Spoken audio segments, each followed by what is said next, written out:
And welcome back to another episode of Pokemon Knowledge. I feel like this is one of those videos that I kind of been missing out on just doing, a one-on-one with me in the chat.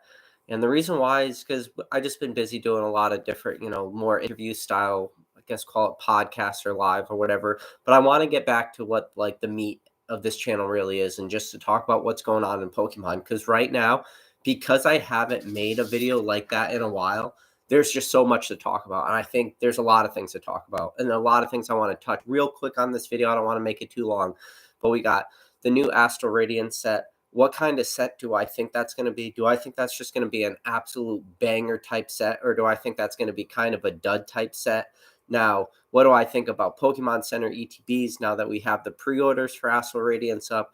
We just had the Brilliant Stars ETBs. What do I think about Celebrations? Do I think Evolving Skies is getting a reprint? What do I think about Battle Styles, Chill and Rain, Fusion Strike at $80 a booster box? Do I think these are getting reprints? And then Brilliant Stars, do I think that's getting a reprint? It's crazy. And when you think about what's going on in the market right now, you're always waiting to just say, okay, eventually this market's got to slow down, right? It's got to have some sort of pullback, but it doesn't. And I've said it, you can go back like as far back on this channel as you could possibly go watching videos. I've been saying it almost like I have Tourette's. There's one thing Pokemon could do better than anything else, and that's just they're a freight train. They keep on moving. They don't wait for anybody. But right now, what's I guess everybody's really thinking about is Astral Radiance. And the reason why is because we just saw the Pokemon Center ETBs go up for sale for pre-order. Now, these aren't going to be shipped out for a couple months. And if any of you guys are always questioning, like, do I want to do Pokemon Center ETBs right when the pre-orders go up, or do I want to wait? There's just two things you should keep in mind. One, you don't get charged for those Pokemon Center ETBs until right before they ship. So if really you're like, okay, I'm going to order them today, and maybe in a couple months from now, maybe you're not in the best financial position. You're like, you know what? That was a poor decision to pre-order them right away. All you got to do is just cancel your order if that's something you don't feel comfortable doing.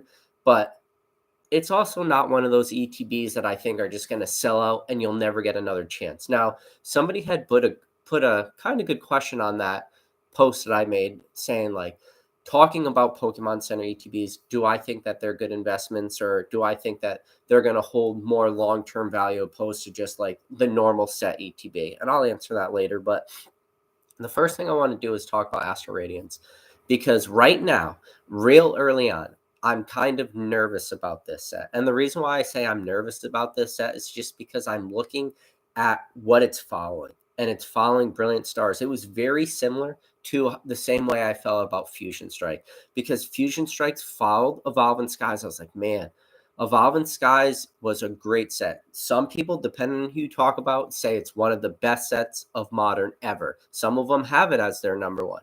Me personally, I'm thinking my new rankings for Modern goes Brilliant Stars, Cosmic Eclipse, and then Evolving Skies is number 3. I have it at number 3. Some people have it at number 2. Some people have it number 1. It's just one of those. This is a ridiculous argument. Nobody's really going to win, and it's just really going to depend on what do you like. Are you a fan of, Cosmic Eclipse for I call it the original character art set? Are you a fan of Evolving Skies because you're a big Evolution fan? Or are you a fan of Brilliant Stars because it's a banger Charizard art set with that whole, character subset? So go ahead. It's just one of those. Nobody's going to win that argument. But anyways, Astral Radiance, what I'm seeing happen is the same feeling I got for Fusion Strike, because I felt Fusion Strike, one of the things that really hurt it is it just didn't have like any sort of set identity. And people are going to say, well, they're all English sets. No English sets have set identity. Well, that's not really always true, because I think of, again, Evolving Skies Evolutions, Brilliant Stars, character cards, Charizards, but Fusion Strike didn't have that true character or that true set identity. It had a Mew on the cover art, had a Mew on the ETB, but really the Mew, and when you think about whatever the chase card of that Mew is, it's the alternative art, right? But really, that alternative art got overshadowed by the Gengar VMAX alternative art. That was definitely the card a lot of people wanted more than anything else. So even Fusion Strike just didn't have a great set identity. And then on top of that, that set was massive. And when you talk about all right, A lot of people were maybe a little bit burned out after, Evolving Skies trying to pick up, whether it was through the singles market or packs or booster boxes, stuff like that. Maybe people were a little burned out. So when they saw this absolutely massive Fusion Strike set, they're like, you know what? I don't want to really spend all this money to try to chase these cards. So I think, see, there's the sneeze. I told you guys I'm allergic to the camera. But sorry. But with that said, I just want you to think about like Fusion Strike having that no set identity. Now, when I look at Astral Radiance, and again, it's super early. Like we don't even know entirely what this set's going to look like. We have a little bit of a thought, a little bit of idea, but nobody's really sure. But from the leaks that we've seen so far, and I guess they have like, I don't know what it's like, not like a shining vault. They have like the 3 cards. One of them's a Greninja, the sparkly cards, the shiny radiant cards. I don't even know what they're called yet. But even those cards, from what I've seen so far, are pretty weak. And if this is the type of subset that's going to follow like the Amazing Rares had like this huge hype behind it to whatever Astral Radiance little, call it that, subset's going to be, if it is just that Green Ninja card and it's the lackluster, more shiny type vault art, it's going to miss its mark, or the Radiant collection or whatever that, I don't even know what it's called. I should have looked it up. But it's just, I have a bad feeling that there's not going to be a lot of demand for Astral Radiance. Now, well, what's going to happen with Brilliant Stars? Is Pokemon really just going to do the 2 waves like they said they were? I don't think so. I'm still personally expecting to see a reprint of Evolving Skies. And I know that's kind of a hot button topic. A lot of people don't really think we're going to see Evolving Skies, and maybe people just think, yeah, we'll see Evolving Skies trickle into different products for the near-term future, but we're not going to see a major reprint. And what is a major reprint? That means ETBs, booster boxes, the whole shebang. And I personally think we are going to see that. And then we're going to also potentially see a 3rd wave of Brilliant Stars. And I don't understand why Pokemon decided to only do 2 waves of Brilliant Stars, because at least from my standpoint as, the collector investor, the 2 waves is never enough to meet demand. It's what I've normally been doing, with the exception of Brilliant Stars. Brilliant Stars is one of the few sets recently that I actually picked up at pre-order because I saw some pretty cheap pre-order prices. I saw it at like 105, and I'm like, you know what? I think 105 is a very nice price, something that I definitely want to get in early, because I wasn't sure where Brilliant Stars was going to fall. And now when I say I didn't know where Brilliant Stars was going to fall, well, I look at stuff like Evolving Skies. Where did Evolving Skies, after its final, 3rd wave, where did it, really even out? The cheapest booster boxes you can find were at like $95. Evolving Skies was just, it ended up being too strong of a set to pull down to, the Battle Styles or Evolving Skies or Chill and Rain, that $80 price point. It never retraced that hard. I know there was a lot of people who were hoping that was going to happen.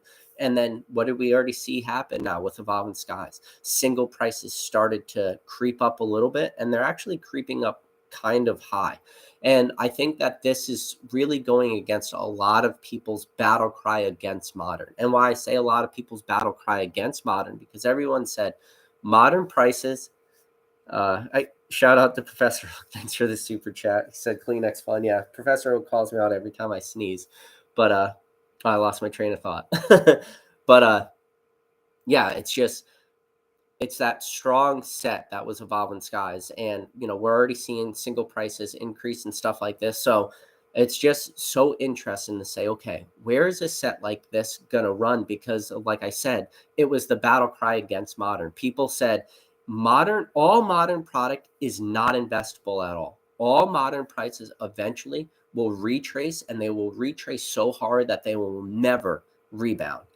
But I never really liked that argument. And the reason why I never liked that argument is because I thought the argument was always weak. And the reason why it was weak, because I always said, I think it's 2 things. It's going to be a set-by-set basis, and it's going to be a product-by-product basis. And I think the second one is more important than the first one, meaning in the future, when we look back on this time in the hobby, when we look back in 2020, 2021, and 2022, I think we will look at sets first, but mainly what we're going to look at is different products within sets.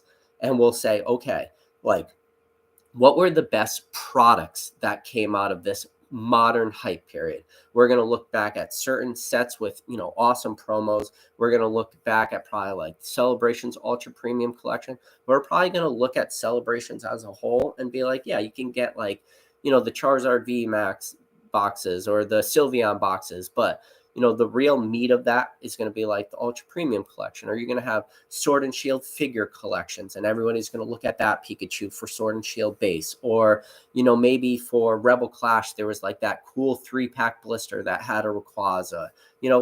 I think that's how they're, and then I guess you could kind of go down the line, and like Darkness Ablaze is probably booster boxes. And then Vivid Voltage is probably, again, booster boxes. And then, you could go through each set and look at the, hype stuff.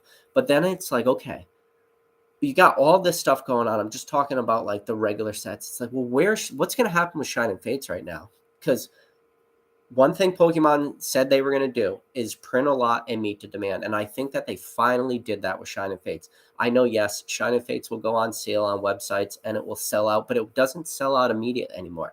It will stick around for, a couple days, sometimes like a week before it sells out. I think PokemonCenter.com was a great example. And it's like, how much longer are we going to see like ETBs of Shining Fates, continue the rollout? Honestly, I think we're getting to the end of that timeline. Like that Shining Fates just, ETBs are up on this website. ETBs are up on this website. I think we're getting to the end of that. And the reason why is because when you think about what Shining Fates is, it's a specialty set. And we've already had a specialty set after Shining Fates. We had, Celebrations. So now Pokemon eventually is going to release their next their next specialty set. Whatever that ends up being, or whatever like the hype behind that is. And then we'll probably won't see Shining Fates get printed anymore. So we'll see Shining Fates really bottom out. But once eventually the market dries up and they're not keep getting restocks from distributors and stuff, and this is going to take a little while. Like I said, we're not there yet. I think we're still at the bottom prices of Shining Fates, but I think we're going to start to slowly see prices increase. Very similar to like we saw with Champion's Path. When you think about Champion's Path, like everybody and their mother was just tired of opening Champion's Path. And I still find that random outlier person that tells me they loved opening Champion's Path and it was like this super fun set. That person is dime a dozen. Most people were tired of opening Champion's Path because it was a very lackluster set and it only had the Charizard chase. But once Champion's Path, once that, real supply, and when I say real supply, I'm talking about like ETBs at distributor level. Once that really dried up, what did we see Champion's Path do? We just saw like this gradual price increase. And I think we're going to see a very similar trend happen with Shining Fates. The only thing was that timeline was just a little bit longer because Shining Fates continued the rollout into distributor more and more and more. But so that's what I'm just seeing this market. And the reason why I want to make this video is because I'm always like I'm definitely one of the first people to tell you, don't buy product at release. There will always be this low period. And this is the thing where I've talked about too, is can you time Pokemon? And a lot of people say timing the Pokemon market is almost impossible. But I'm going to say with Modern, with maybe the exception of the Celebrations Ultra Premium Collection, with the exception of maybe that one product, you could have timed almost every single product if you wanted to, because every single Modern product recently had the same exact trajectory. It came out, you could pick up a couple pre-orders, then it shot up in price, reprints happened, prices dropped, some prices tanked, some prices hit rock bottom prices. And I made a video talking about Chill and Rain, and I said, as I walk through the valley of the $79.95 booster boxes, I fear no evil, because I honestly believed at the time of watching or making that video that Chill and Rain booster box prices were really going to bottom out at that $80. And for the most part, and yes, there will always be a few outliers, But $80 was really where Chill and Rain bottomed out. And then that was when I started to acquire my positions. Yes, Battle Styles, we've seen it, continue to go down to like that 78. And now eventually we're going to probably see Fusion Strike hit that 80 because Fusion Strike is getting close to the bottom. And the reason why I say it's getting close to the bottom, because right now it's selling at like 83. So if it's only like a $3, I mean, some people might just say, what's the difference between 83 and 80? And I'm not really wanting to have that conversation. Like maybe 83 is probably like a good spot for some people, just if they've been waiting for Fusion Strike to hit that $80, maybe 83 is going to be the lowest. It's almost semantics at that point. But I look at those three sets and I'm like, okay, Battle Styles, Fusion Strike, and Chill and Rain. Like, what's the chances Pokemon's going to go back and reprint this stuff? When I just told you that I think their most likely set they're going to reprint is Evolving Skies. So then, in my opinion, they would have to go back, reprint Evolving Skies, and then on top of that, go do a Battle Styles, Chill and Rain, or Fusion Strike. I just don't see it happening. I think with Evolving Skies, with Battle Styles, now with Astral Radiance, with that initial demand, there's just, in my opinion, not much reason for Pokemon to go back and reprint these sets.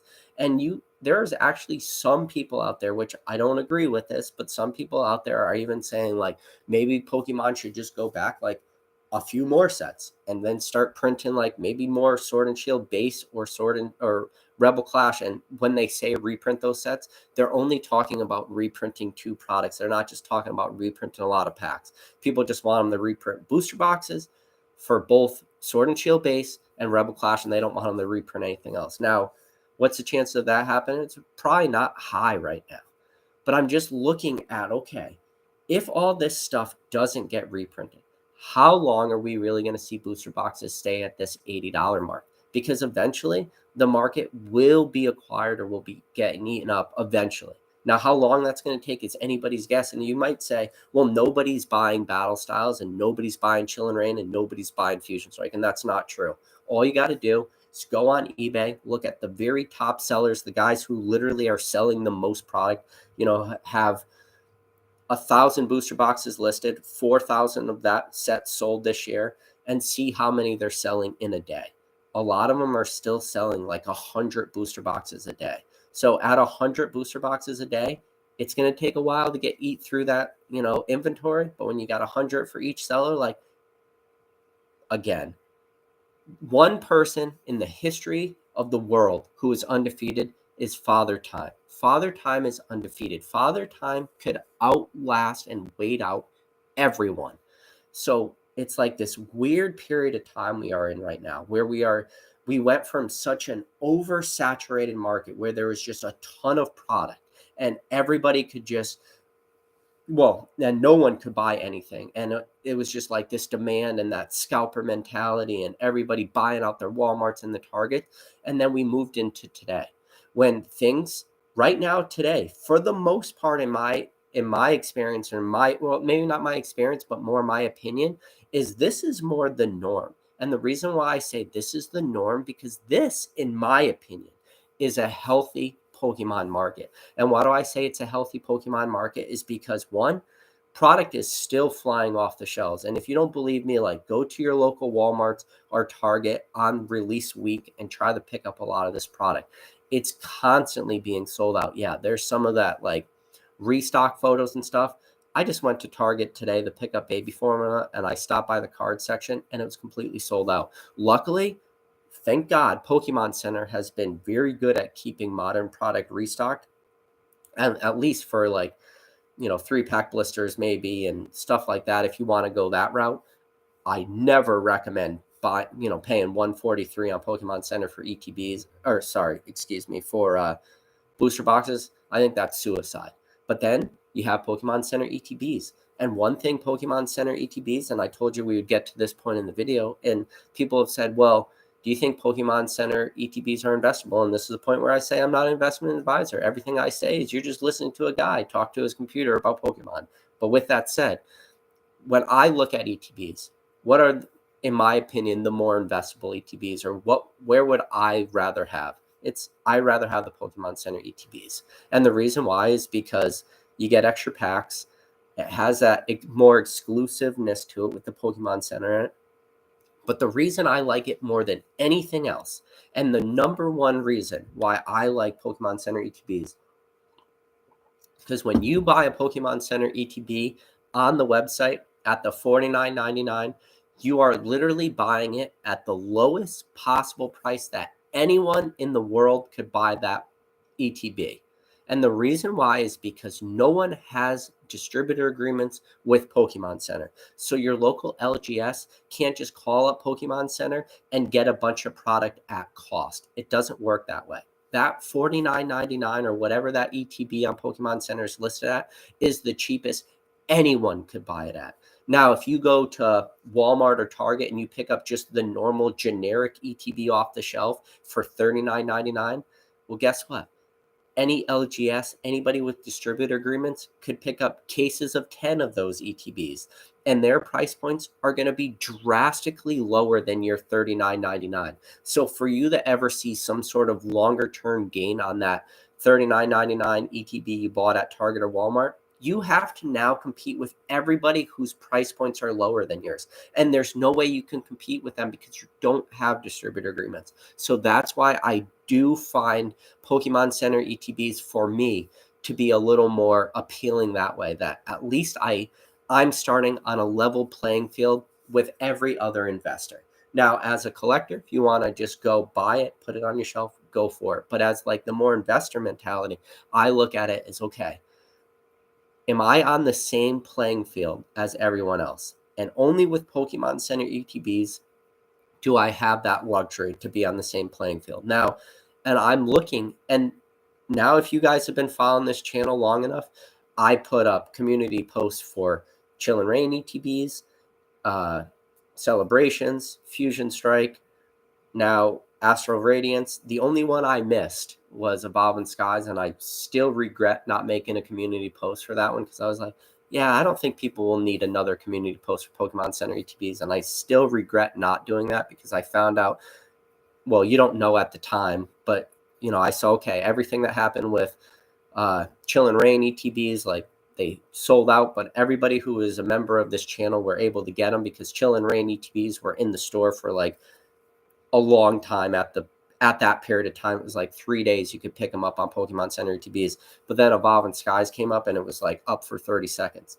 And then, okay, what happened with Chill and Rain ETBs? Well, they were the error ETBs. Remember, they were supposed to have 10 packs in it, but they only had the 8 packs. And then Pokemon Center sent out those 2-pack blisters, everybody, and it had the 3 legendary, or the Moltres, Articuno, and I think it was Zapdos, like the 3 cards in the 2-pack blister, and everybody was very happy. Like, that was a great compensation that Pokemon did. But then everybody was like, well, are they going to do another wave of Chill and Rain, and it's going to be a corrected ETB, meaning it's going to be the 10 packs? And then if that happens, will everybody be able to weigh out the older ETBs versus the newer ETBs? And like, all this conspiracy stuff happened. Like, are these ETBs now weighable? Guess what happened? They never did it. Pokemon Center never released like a major second wave of the Chill and Rain ETBs. And then the same thing happened with Evolving Skies. They never reprinted more. But then what happened? Like, Celebrations had an absolutely ton of them. Fusion Strike had an absolute ton of them. Brilliant Stars had potentially, and I want to say that Brilliant Stars potentially was print to order, meaning Pokemon Center just kept up Brilliant Stars ETBs for as long as they wanted. And they just said, you know what? As long as people keep buying these, maybe we'll make them print to order. And I don't know if that's true or not, but it's the only thing to me that makes sense when I look at Brilliant Stars. Because I'm like, oh my God, Brilliant Stars, it was up like throughout pre-orders. When it was released, I want to say Brilliant Stars Pokemon Center ETBs are still up there. Now, is it a chance that Astral Radiance will be the same thing? Is this just happening where Pokemon learned its lesson from Chill and Rain and then Evolving Skies? I don't know, because even Celebrations, Celebrations had its initial release and it sold out, but then eventually Pokemon Center brought back Celebrations, but it never brought back like the original 2. So what's the chances of we see reprints of those? Slim to none. I would say Chill and Rain, Pokemon Center ETB reprints probably 0. Evolving Skies is like a 20% chance, but that's still very low. That means in 100 lifetimes, maybe it would happen 20 times, like 20 times. It's still very low, but it's just crazy. There's just so much stuff going on right now, but I want to leave a little bit of time to open up to like the chat if there's any questions. But if for the people out there watching this, if you guys could do me a favor, go hit that like button. It really helps me out a lot. Maybe we could, have this video pick up a little bit of traction and more people will watch it. But now this brings up like, okay, brilliant stars. So what's going to happen now with brilliant stars? Where do I see the longevity in the future of brilliant stars? I've already like made that really tough leap for me where I call brilliant stars the new GOAT of modern. Now, if there is only 2 major waves of this stuff, I don't think 2 waves is really going to be enough to like quench all the long-term demand. I think it needs that 3rd wave because that 3rd wave has been more or less crippling to a lot of these products. And if Brilliant Stars doesn't have that, I don't know what's going to happen because, like I said, if Astral Radiance is that lackluster set, which I think it's going to be, no one's going to want to buy that. But there's still going to be this buying demand and buying pressure because people are still going to want to open up modern product. They're still going to want to open up modern Pokemon. So if they don't like Astral Radiance, they're going to want to go to Brilliant Stars. And if there's no Brilliant Stars available on the market, prices are going to go up. And then they're going to look at Evolving Skies. And if Evolving Skies is still not there on the market, because what are we seeing happen with Evolving Skies? Booster box prices just keep creeping up, tick, tick, tick. And it's like, this is not what's supposed to happen anymore. At least this is what a lot of people are saying is not supposed to happen anymore. And what a lot of people keep saying is modern Pokemon is not investable. Modern Pokemon will not go up, but they live in the very short term. It's like, what happened with Darkness Ablaze with that reprint, prices went down, but then they started going back up. What happened with Vivid Voltage? It was like prices when that, another wave came out. And I think the reprint of Evolving Skies is going to feel very similar to the reprint we had of Vivid Voltage. I think people are going to have the same sort of feel to it where, Vivid Voltage just went up crazy in price and it had this little retrace and it evened out at a, more, it was still a really high price. But then after the reprint, it like averaged back down and it was like at a very sustainable level. And I think that's what we're going to see happen with Evolving Skies. But I think it's going to have that same feel to it. But now, in my opinion, Darkness Ablaze, the reprint is over. We saw it happen. I don't think there's another one coming. Vivid Voltage, same thing. But now we're starting to see these prices tip back up. And this is going against every single hater of modern. Every single hater of modern said, wait till the reprints happen. It's going to crush prices and prices will never, start to retrace or tick back up. But that's just not what we're seeing. You can look at TCG Player, you can look at eBay, and you can look at prices. They're not staying down in the dumps. Now, there are those few outliers which people love to talk about. Like I said, the Fusion Strike, Chill and Rain, and Battle Styles. And the crazy thing about those 3 sets is those 3 sets were the most predictable sets. Those sets were the most predictable sets to say that prices were going to crash. All right. Cheval says, so if anybody has a question for me, just do what Cheval's did. If you at me, it highlights on my screen, so it's much easier for my eyes to just go right there. So,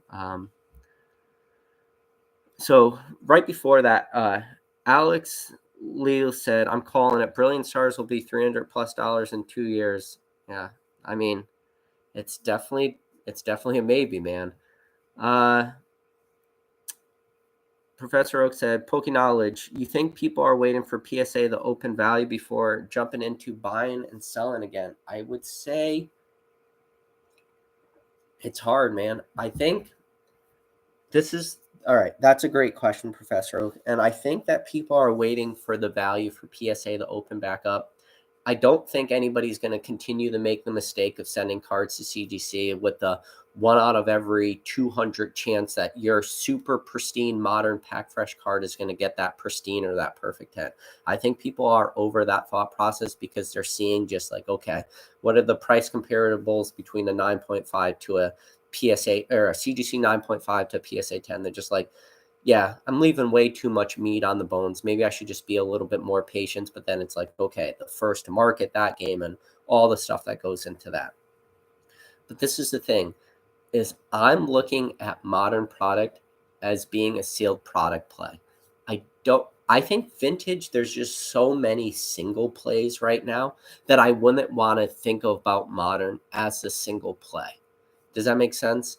Like for vintage, when you're talking the single market, there is a million different opportunities out there in a million different sets, you know? But when I look at the modern market and the single market, I don't see as much opportunity there as I do the sealed product play. But now this is the huge caveat there. When you go on eBay, and all you got to do is just real simple generic searches. Just do eBay items, or type in Pokemon items ending soonest, items most recently sold, and you will see it is a ton of like modern singles, a lot of modern products. So what does that mean? It means that even though I think that the single play is still in vintage and then the sealed play is in modern, it doesn't always mean that's what the market's doing. The market's still eating up a lot of these singles. Now, with modern product, it's one of those, I don't like to worry about the single product opposed to the graded card market, is because for me, it's such a high risk, high reward, but then it's also high risk, low reward play. It's a lot of that. First to market, can you open product soonest? Can you get the singles out there? Because, and again, this comes back to that, can you time the Pokemon market? A lot of people say, no, you can't. But again, I mean, how many times throughout the history of this hobby are prices crazy at pre-release and crash right after release? It happens every time. It's like eventually people have to say, okay, it's the truth. Like, you can time this stuff, because people have now been doing it for, I don't know, the last 80 sets. It's continuing to happen. Like, are we always going to say you can't time modern? But now this is the thing where I said you can time that. It's just such a high risk, high reward type thing. So when he asked if people are sort of waiting for PSA value to open, I think there is a large majority waiting for PSA value to open, but I don't even know how the PSA value rollout is going to happen. I think more likely than not, it's going to be very similar to what we're already starting to see PSA do with the membership tiers, where they're rolling out the openings, but they're limiting it to, either 20 or 50 cards. So it is possible that when PSA value opens, it's going to be like, yeah, we're grading cards at $10 again, but you're only able to grade 50. And then people will just, keep having to try to do 50 or 20 cards at value. And, so yeah, you're going to pay only $200 to grade 20 cards, but that's all you're going to be able to do. And then it's a question of, oh, well, maybe people will start opening up more accounts. And, even a silver tier PSA membership is still $100. So it's not like it's cheap either. So I'd be interested to see that. Cheval says, are we already feeling what's happening in Europe, and with gas prices in our hobby? Been winning auction for a lot less than recent comps these past 3 days.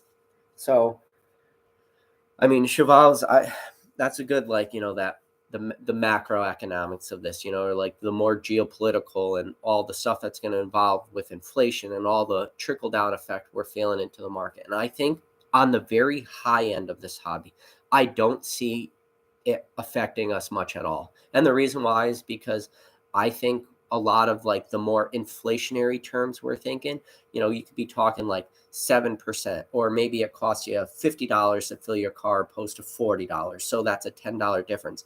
Where on the very low scale, like that hurts like the lower middle class the most. And it probably even hurts a little bit of the higher or middle to higher middle class that are living more paycheck to paycheck, which means even at the higher middle class, like those people could still be substantially making a lot of money, but it's that lifestyle creep too, where they might be making a lot of money, but they have car payments and they have big ass mortgages and stuff like that. So even though they're making, say, household incomes of $200,000 when you have a, $700,000 mortgage and two $50,000 car payments, like, you're still in a way living paycheck to paycheck. So I think that those are the people that maybe they're more disposable income, or I call like the fun money, right? Like, what is fun money to me? Fun money is just that money you can go buy Pokemon cards with. It's the money that's extra at the end of your paycheck after you pay all your bills and you pay your mortgage and you do all that stuff, and you add money to your retirements accounts, and you do everything you should be doing before you buy Pokemon. That fun money, if people are still living more paycheck to paycheck, that money could start to evaporate. Or if it was, at the end of the month, you had $500 fund money that you could allot to Pokemon, but now it's only $300 or $200. Now you're just talking your buying pressure in Pokemon got cut in half by 50%. But now on the super, super high end, whoever that person was that bought the Illustrator Pikachu for $900,000, I don't even know who that person is. But in my opinion, without even knowing that person, do I think that that person is worried about the price of oil or the price of gas to fill up his car? Nope, probably not. But now, is that person potentially super worried about his stock portfolio because he's looking at what's going on within the the NASDAQ or the Dow, and his entire portfolio is just getting absolutely destroyed? Maybe. Or is this a guy who doesn't buy any, stocks at all, and all his money is just invested in property and real estate, and only residential and not commercial, just residential? In that like, hypothetical, and he only invests in residential and rentals and stays away from commercial, then that guy made more money than anybody else. Like, I don't know everybody's like, day-to-day finances, but yeah, that could definitely have like an immediate effect on this market, and especially on the more low end, because when you think about Pokemon really is on the low end of like the collectible investability aspect. And some people will hear that when they hear $900,000 for Illustrated Pikachu, they might say, no, Pokemon is not on the low end, but it is. When you think about how many cards in this entire hobby really break that 5-figure mark. So 5 figures is over $10,000. So any card that is $10,000 plus, when you look at that pool of cards, it's very small. Where most of the investability, or we call, even on our end, we still kind of call it high end. We're looking at anything from, let's say, $1,000 card to $10,000. And yeah, that $9,000 gap is a pretty large range, but there's a lot of very nice, PSA 10s that fall within that $1,000 to $10,000 range. And then in my opinion too, I think there's a shitload of PSA 10s that fall between 500 and 1,000 that I can still consider more on the high end. And I look at those cards as like very investable and very like, I don't want to name cards, but there's some cards that I'm currently looking at, and I'm like, oh yeah, that might be a good deal, So on our like hobby, like these, when you're talking lower dollar amounts, there's a lot of people out there that might have a budget, like I said, in that $1,000 range per month for Pokemon, and it could have easily been drastically cut just between groceries and gas. It's crazy to think about, but it's definitely a possibility. Let's see if there's any more questions, guys. Again, feel free to write at Pokeknowledge so it like sticks out.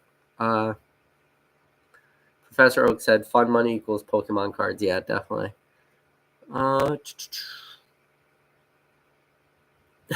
Ancient Muse said he paid off his trucks 4 years early to have money for this hobby instead. Yeah. So ABA Made Easy said, who owns that PSA 10 Illustrator Pikachu anyways? So I don't know who owns that Pikachu, but to my understanding, that Pikachu was originally a 9, and then it got resubmitted, got a 9 again, and then got resubmitted again and got a 10. So that is that subjective part of Pokemon, right? That subjective part of grading where that Illustrator Pikachu, whoever does own that 10, like, is it a true 10? Yeah, I guess it is. Like, the market doesn't lie, but if a not or that 7 could sell for 900,000, I don't know what like Scott Pratt's 9 would sell for. And then that 10, I have no clue what that 10 would sell for. So I don't know. Could be that. This is the thing about cards like that. What are they going to sell for? What is a PSA 10 Illustrator Pikachu worth? It's only worth whatever the person buying that day is willing to pay. Those cards could very easily have $100,000 swings, and that's not even indicative of the market being poor. Meaning that $900,000 Pikachu might sell next month and get $600,000. But again, that's not like an indication of the market being weak. It's crazy when you get on this most highest possible of ends of dollar amounts where you could have drastic swings where people will hear like, whoa, a $900,000 card just sold for 600,000. That's a huge retrace. That's prices dropping. It's like, no, it's just who's the buyer pool that month, like buying that card. It gets super, super tricky on that super high end because when you have cards that are, 1 of 1 or Pikachu Illustrator 1 of 39 or, whatever, some of these more, trophy cards that could be 1 of 4 or 1 of 12, whether it's, or, we had that trophy collector on this channel, MK Poke CC, who owned multiple trophy Kangaskhan's, the first one that ever graded a 10, Super Secret Battle Mewtwo, Illustrator Pikachu. Like, he's a good person to talk to when it's like, your card's only going to be worth whatever the person that day is willing to pay. And it gets pretty crazy, especially when you're talking about the buyer pool for some of those cards. Yeah.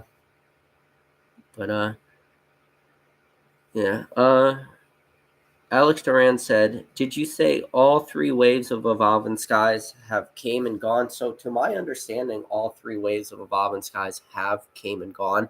And this is now, a lot of people said that 3rd wave of Evolving Skies came at the same time, like that last wave of Battle Styles and Chill and Rain came. And we also got the 3rd wave of Evolving Skies. Maybe if Mason's in the chat, he'll be able to, say if that's true or not. But so from my understanding, yes, all 3 waves of Evolving Skies has come out, and that's kind of done. But I believe it's still going to have a reprint. And again, like to reiterate what I said earlier in this video, I think that reprint is going to be very similar to a Vivid Voltage type reprint where there will be that, 9 to 10 months gap in between. Evolving Skies is still a super new set when you think about it. We're only, yes, Brilliant Stars just came out, but we're only like one set total and then like the very beginning of the other one. So all right, let's see. Ancient said the modern Black Star promo cards have really stepped up the game. Pikachu, Zephron, Charizard, Reshiram, the all art cards, so sick. I think he's talking about like the premium collection boxes through Walmart and GameStop. Yeah, those cards are awesome. Like, there is going to be products, there's going to be cards that come out of this hype, come out of like this period of time that I think are going to be like very sought after cards in like PSA 10s. And what do I mean by sought after cards? I think of a good example of that will be that's a mass produced promo. There's a ton of them out there. It's going to remind me something similar or a similar sort of trajectory as like some of the Japanese promos that people just love to get, like 20th anniversary, Red's Pikachu. How many of those cards exist? People are buying them in blocks of like 100 cards. That card is still in a PSA 10 selling for $100. Now, is that card going to retrace? Probably when more of those cards hit the market, but it's not like a crazy amount. Now, what do I see a card like Ancient Mew just talked about, like, that Pikachu Zekrom or Charizard Reshiram? It's like in a PSA 10, when value tier comes back and you could submit that card for $10, what's the chances that card stays strong at like a $50 to $100 in a PSA 10? I think it is a likelihood that that's going to happen. I don't think we will ever see like those more high-end Black Star promos like those 2 cards ever be comparable to, say, like the Charizard V promo from Champion's Path, where like that card in a PSA 10 probably is going to more likely wind up at like $25, which even for that card at $25, you're like, all right, that card for $5 to buy, $10 at how grade, there's still $10 that card's worth after grading on PSA 10. Like, there's a lot more of that card in my opinion, or at least I don't know like the exact print numbers, but I think the demand for like that Pikachu, those Gold Stars GX cards are going to be a lot higher. And then also when you think about how those cards were rolled out, they were exclusives, right? So the Pikachu Zephron, GameStop exclusive, meaning you couldn't just buy them anywhere. Same thing with the Walmart exclusive. So it does normally mean that there's going to probably be less of those cards, but again, we're not talking about like stonks to the moon where these are $1,000 cards. I'm thinking like in the future, $10 value tiers. Is there going to be money to be made in cards like that? I'd say yes. There's a strong possibility for some promos like that at the end of all this hype phase, those do extremely well. Now, what do I think about like some Shining Fates? What is the Cramorant V and the what is it, the Boltum V, like whatever those promos are, like the Shining Crobat or whatever, like Shining Fates promos are, like, do I think that those will ever do good in CGC 9.5s or PSA 10s? It's like, no. Those cards are going to be the promos that don't do great. But now the product itself might do well, but that might be one of those products that in the future, even though those promos are in there and it's in a sealed 10, it might be more beneficial for a lot of those people, for a lot of people holding that product, to cannibalize those products and pull the 7 packs or whatever you get in one of those Boltum V tins or Cramorant V tins, like the 7 packs. It might make more sense in the future to just cannibalize that product because there's a chance that the packs might be worth, more individually for 7 packs than for the $25 or whatever that tin costs. So it's like this who knows kind of thing. It's like the future, the history, the long term of the hobby is a who the hell knows. But it is fun to like try to talk some of this stuff out and say, what are the promos that are going to tank and burn opposed to some of the cards that are going to do better. And I think a lot of that just comes down to like accessibility too. Those tins were very accessible for a long time. Those GameStop Pikachu Zephron boxes were still $59.99. Yeah, you got those 2 promos, or you got that promo, but you also got 10 packs with it. But maybe that $59.99, that price point was enough to like scare away a lot of people or not have maybe as much buying pressure. It's like, who knows? And how many of those are going to be kept sealed versus how many of those are going to be opened and graded and stuff like that. Like, who knows? This is why this stuff is awesome to talk about, though, because it's interesting. So Alex said, we need hobby style boxes like sports, maybe different all arts and hobby boxes. Booster boxes aren't cutting it for him at times. Need something new. I would say that you are right in the future, the longevity of the long term of Pokemon. Yeah, maybe that is something that Pokemon eventually will need to go, and that more, artificial scarcity, those hobby box type feel to it. But right now, I'd say Pokemon does not need to do that. Right now, the overall market, the overall health of the Pokemon hobby is way too strong, in my opinion, for Pokemon to need to start changing up anything or really start to create any sort of demand by making a product like that. If in the future, in a couple years, the hype and the demand starts to really retrace hard and Pokemon isn't selling like they are today, then I would say yes. But right now, I'd say, please, Pokemon, don't do that, because don't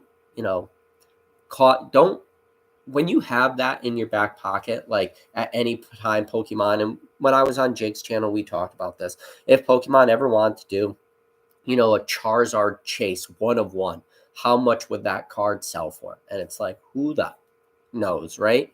It's like $1 million, $1 million plus. It's like a 1 of 1 Charizard alt-art chase card that only one exists. It's like, who knows? But Pokemon is so far from needing to do that. Yeah. But yeah, this is just, I wanted to just, make this video real quick. I wanted to keep these videos kind of shorter too. Let people be able to like listen to these in your car ride to work or whatever and just enjoy it. But again, I'm going to ask everybody who might not have already done it. If you haven't, can you please like this video? Just go down below. I don't ever ask you for anything on this channel. All I ask you to do is, do the normal stuff, like, subscribe, comment. But I also want to know if there's any videos you guys want to see in the future. I was thinking about maybe doing like another resealed video. I don't know if I'm like beating a dead horse with those type of videos, or if you guys actually enjoy those type of videos, if you would like to see like the more comical resealed type videos, or if you want to see like a more vlog style video. I don't know. It's just whatever the market wants, or whatever you guys are thinking. But yeah, but for everybody out there who, donated your time, came on the channel, wrote in the chat, I appreciate you guys so much.